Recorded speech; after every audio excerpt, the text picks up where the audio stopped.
20 minute স্কুলের পক্ষ থেকে তোমাদের সবাইকে আন্তরিক শুভেচ্ছা ও অভিনন্দন।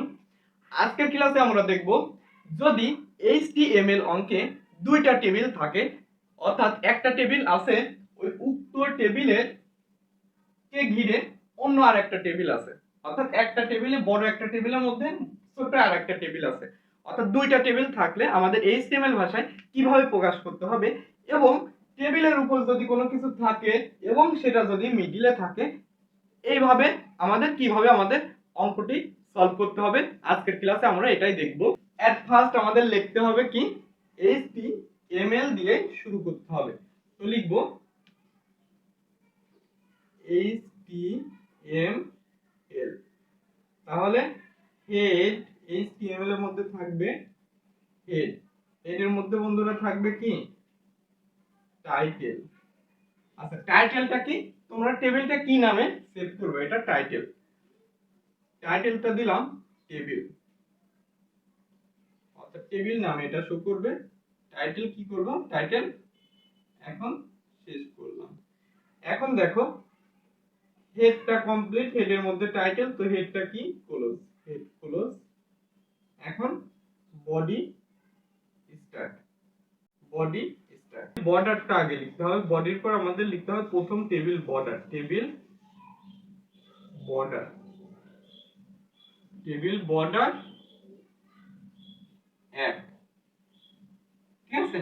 তারপর আমরা লিখব কি টি আর, টি আর তে টেবিল রো, টি ডি তে টেবিল ডাটা, ঠিক আছে, টি আর টি ডি। ওকে, এখন দেখো, এখন লিখব টেবিল বর্ডার দ্বিতীয় টেবিলের কাজ, টেবিল বর্ডার। দেখো এখন এই রেজাল্টটা মাঝে আছে, যখন কোনো কিছু মাঝে থাকে তখন আমরা একটা ট্যাগ ইউজ করি, সেই ট্যাগের নাম হচ্ছে অ্যালাইন। কি tag? Align tag, ALIGN। Align সমান কি সেন্টার, CENTER, অ্যালাইন সমান কি সেন্টার। অ্যালাইন ট্যাগটা ইউজ করি, তো অ্যালাইন ট্যাগটা ইউজ করলাম, অ্যালাইন সমান সেন্টার, অ্যালাইন ট্যাগ। তো এখন দেখো আমাদের যদি কোনো কিছু মিডিলে থাকে তাহলে এটার জন্য লিখলাম অ্যালাইন সেন্টার। এখন মিডিলে কোন অংশটা আছে, রেজাল্ট ডাটা আছে, রেজাল্ট ডাটা আছে, যে অংশটা আছে এর জন্য আমাদের লিখতে হবে ক্যাপশন ট্যাগটা। কি ট্যাগ? ক্যাপশন ট্যাগটা ইউজ করতে হবে। তো এখানে আমরা লিখতে পারি এই টেবিল বর্ডারের পরে এখানে লিখতে পারি এই একই লাইনে যে ক্যাপশন,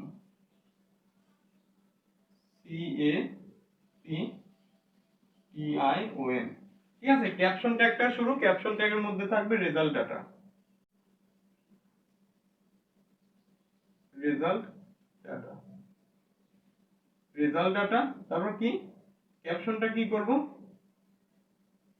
ক্যাপশনটা এখন শেষ করব, ক্যাপশনটা শেষ। তাহলে আমাদের দেখো এই দ্বিতীয় টেবিলের কাজ করছি। এখন দেখো দ্বিতীয় টেবিলের প্রথম উপরের অংশের কাজটা কমপ্লিট করলাম, উপরের অংশের জন্য লিখলাম টেবিল বর্ডার 1টা দিলাম, অর্থাৎ লাইনগুলো ছোট হবে, টেবিল বর্ডার 1 অ্যালাইন সমান সেন্টার। অ্যালাইন সমান সেন্টার মানে এটা হচ্ছে এই অংশটা মিডিলে থাকবে, এজন্য লিখলাম অ্যালাইন সমান সেন্টার। আর ক্যাপশনটা কি জন্য ইউজ করলাম বন্ধুরা, ক্যাপশন যে অংশটা আছে উপরে, টেবিলের উপরে যদি কোনো কিছু থাকে তখন আমরা কি ট্যাগ ইউজ করব, ক্যাপশন ট্যাগটা ইউজ করব। তো লিখলাম ক্যাপশন রেজাল্ট ডাটা, ক্যাপশনটা কি করব এখন শেষ করব। এখন দেখো এই যে প্রথম রো, দ্বিতীয় রো, তৃতীয় রো, এখন পূর্বের নিয়ম অনুযায়ী করে যাব। যে প্রথমে লিখব টি আর, টি আর প্রথম টি আর এর কাজ, প্রথম টি আর এ আছে কি নেম এবং আইডি। নেম এবং আইডি হচ্ছে ইউনিক একটা বিষয়, ইউনিক একটা বিষয় যেহেতু এটা হচ্ছে টেবিল হেডার, তাহলে লিখব TH, টেবিল হেডার নেম, তারপর টেবিল হেডার শেষ। আর দ্বিতীয় টেবিল হেডার আইডি, আইডি কত, আইডিটা হচ্ছে TH, যেহেতু ইউনিক বিষয় তাহলে প্রথম টিআর এর কাজ কমপ্লিট, এজন্য লিখলাম টিআর ক্লোজ। তারপর দ্বিতীয় টিআর ওপেন, দ্বিতীয় টিআর এ আছে যার নাম আবির, তার আইডি নাম্বার 1। তো আবির এবং 1 বৃষ্টি এবং 2 ঠিক আছে, এগুলো আছে এক একটা তথ্য, যেটাকে বলা হয় টেবিল ডাটা। এই জন্য লিখবো টিডি দিয়ে, টিডি আবির,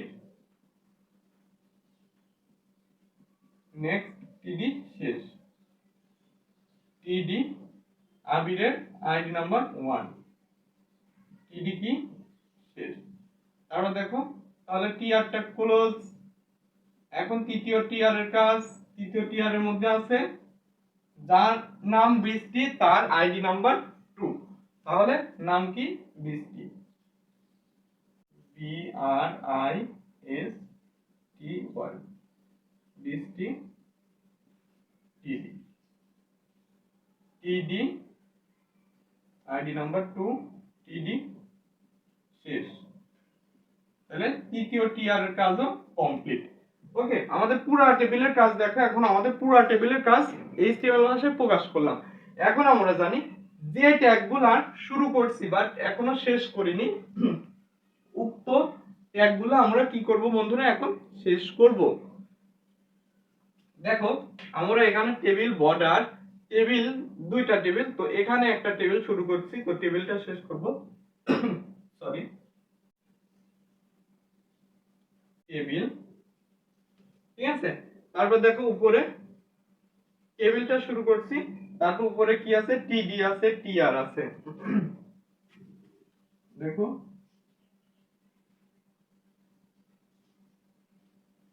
টিডি, তারপর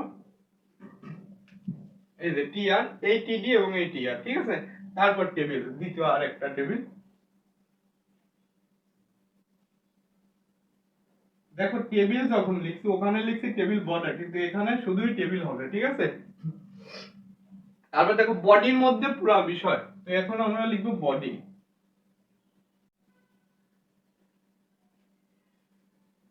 বডি, ঠিক আছে।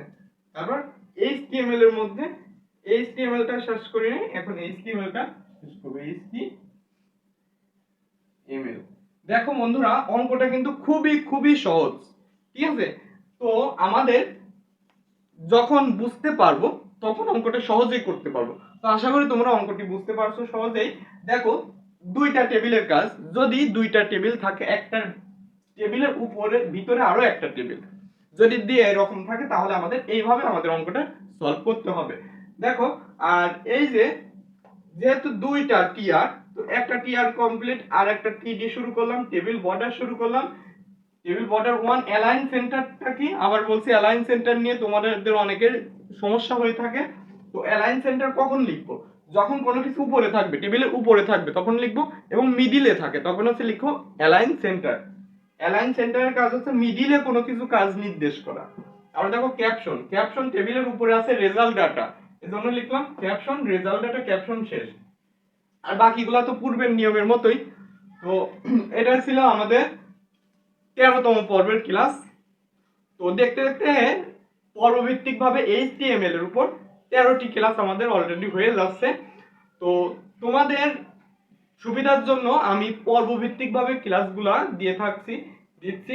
তো আমাদের ক্লাসটি এখন যারা দেখছো এবং পূর্বের ক্লাসটি দেখোনি, তো তারা অবশ্যই আমাদের পূর্বের ক্লাসগুলা দেখে নিবা। তা আমাদের এই ভিডিও ডেসক্রিপশনে পূর্বের ক্লাসের লিঙ্কগুলোও দেওয়া থাকবে। কারণ পূর্বের ক্লাসগুলো যখন দেখবা, কারণ পূর্বের ক্লাসগুলোতে এইচটিএমএল ভাষার বেসিক কথাগুলা বলা আছে, ঠিক আছে, মূল কথাগুলো বলা আছে। তো ওই ক্লাসগুলো দেখলে তোমাদের এই ক্লাসগুলো বুঝতে আরো সুবিধা হবে, এবং এই ক্লাসগুলো করলে তোমাদের এই এইচটিএমএল অঙ্ক বা আইসিটি অঙ্ক করার জন্য অন্য কোনো টিউটরের কাছে যাওয়া লাগবে না, ঠিক আছে। তো আশা করি তোমরা আমাদের পূর্বের ক্লাসগুলো দেখবা, এবং তোমাদের কোনো প্রকার সমস্যা হলে অবশ্যই কমেন্ট বক্সে কমেন্ট করে জানিয়ে দিবা। ইনশাআল্লাহ তোমাদের কমেন্টের উপর আমি সঠিক অ্যান্সার দেওয়ার চেষ্টা করব। তো দেখা হবে নতুন কোনো ভিডিওতে। সেই পর্যন্ত তোমরা সবাই ভালো থাকো, সুস্থ থাকো, আল্লাহ হাফেজ।